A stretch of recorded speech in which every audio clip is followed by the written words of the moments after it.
A shocking statistic out of Walker County. Good evening, I'm Matt McCoy in for Claire Huddleston. A new study shows women who live in the South could die as much as 2 years earlier than women in the rest of the country. The results show huge decreases, particularly in Alabama, Kentucky, and Mississippi. Women in Walker County had the biggest decline in life expectancy in the United States.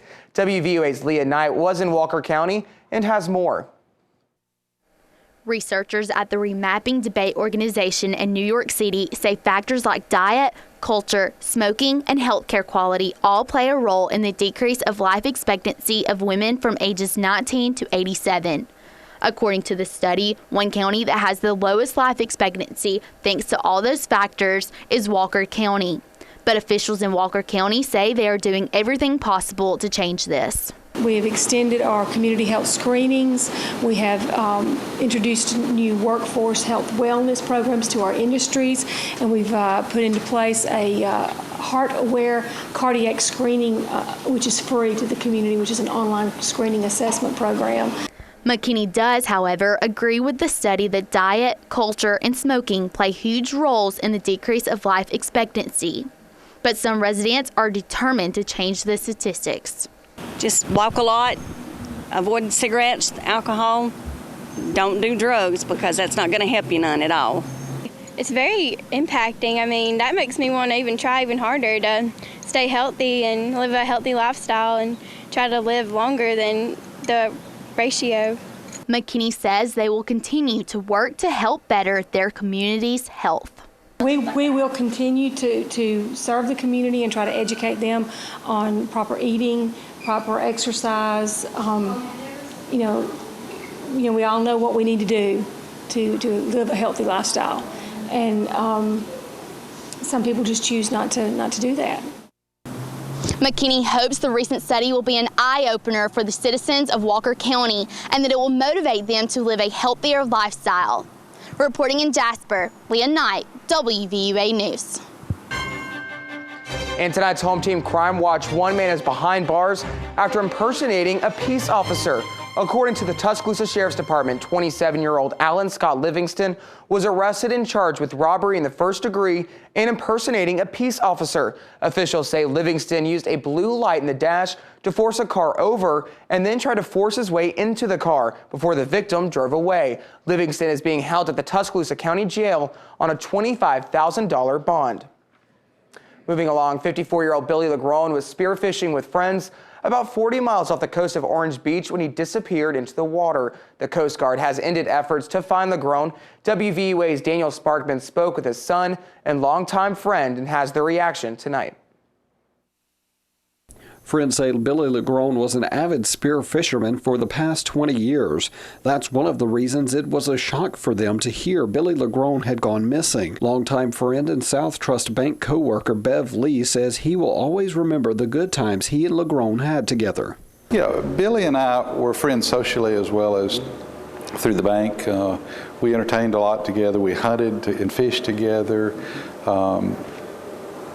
It's just been a long, fun friendship. It's a sad day for Tuscaloosa here at the prospect of losing someone that talented. Monday, Legrone's family went out 40 miles in the Gulf to the spot where Legrone was last seen.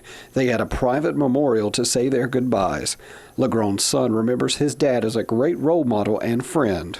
It's just hard to see him go. He had a great influence in my life. He was the most determined person I've ever met, most motivated person I've ever met. He'd always push through anything. He was never scared of anything, and that's the way he lived his life, and that's the way that he wanted to live his life. It's great to see that he died doing what he loved to do, and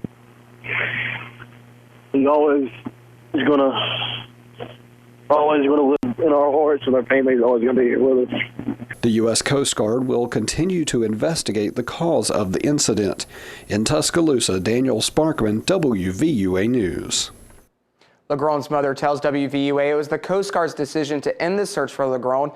It was the family's decision to not hire private search teams to try and recover the body. Memorial services are being planned for Tuscaloosa and Legrone's new home of Fairhope. WVUA is covering Marengo County, where a family of 7 was killed in a plane crash. The crash happened Saturday night near the Demopolis Airport in a densely wooded area. According to the Federal Aviation Administration, 2 parents and 5 children were all killed. They were from the Destin, Florida area. Today, the National Transportation Safety Board was on site investigating the scene of the crash. Authorities say the father was trying to land a Cessna C421 after it lost its engine. Officials say the family was returning from a family reunion. Former Alabama Governor Bob Riley has been released from the hospital in Florida. According to Riley's son Rob, former Governor Riley is in good spirits and doing well. Riley was injured in a cross-country ride from Alabama to Alaska 2 weeks ago. Riley's son Rob is speaking out on the health of his father. In the United States. Can you look at this plane? Race grabbed the spotlight today in the state's gambling corruption trial. Prosecutors played a wiretap phone call between 2 Country Crossing casino employees. Lobbyist Jared Massey talked with the casino spokesman about issuing a statement to the media. Massey said the statement didn't need to come from Green Track in Greene County because they didn't, quote, need to blacken this thing up any more than possible, end quote. Massey testified he probably made a poor choice of words. He said gambling had been associated with African American communities and he wanted to show support from diverse communities. Massey has pleaded guilty. 9 people are on trial of charges of buying and selling votes.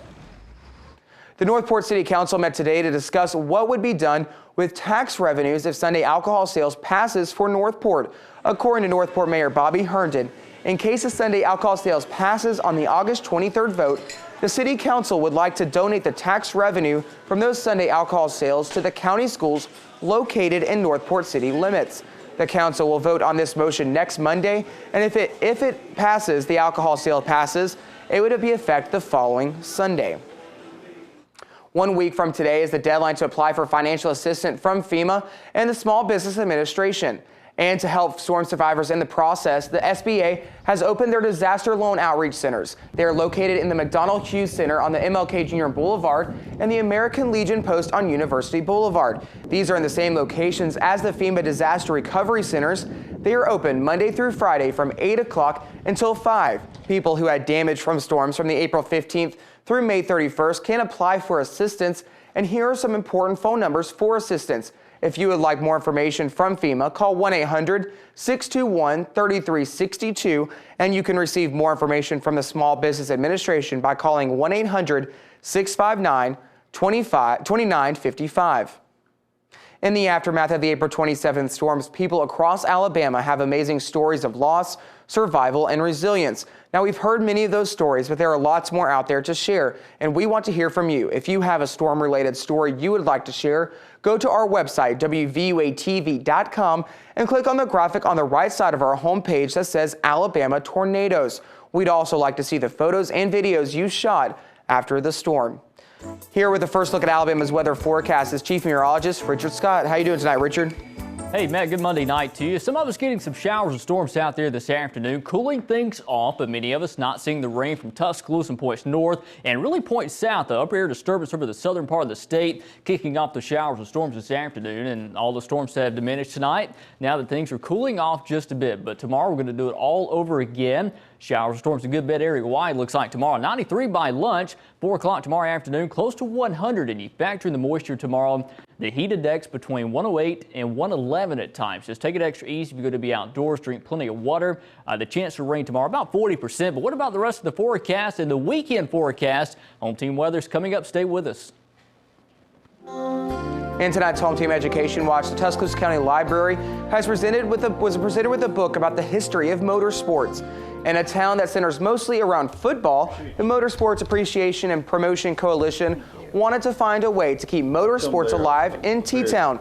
The MAPC donated the book 100 Years, 500 Miles by motorsports writer Kurt Cavan. The book documents 100 years of records and changes in motorsports history. Although the Talladega race takes place in East Alabama, MAPC Chairman John Dill wanted to preserve its place in West Alabama. Indianapolis 500.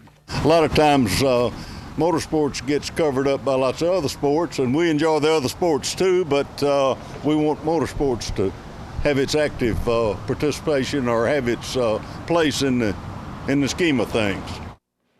Turning to another sport, fans of college football and Mark Ingram are lining up outside the GameStop in Tuscaloosa. They're waiting for the highly anticipated midnight release of the 2012 NCAA video game.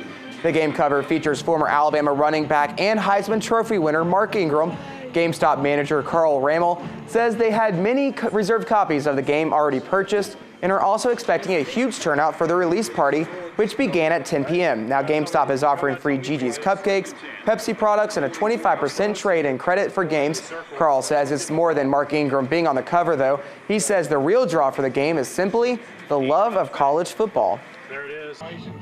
NCAA is what it is. I mean, college football, everybody comes out and agrees on college football, you know, especially with the things, the times the city's gone through and stuff. At its worst, we can all rely and fall back on one thing, and that's college football, and everybody gets together on it.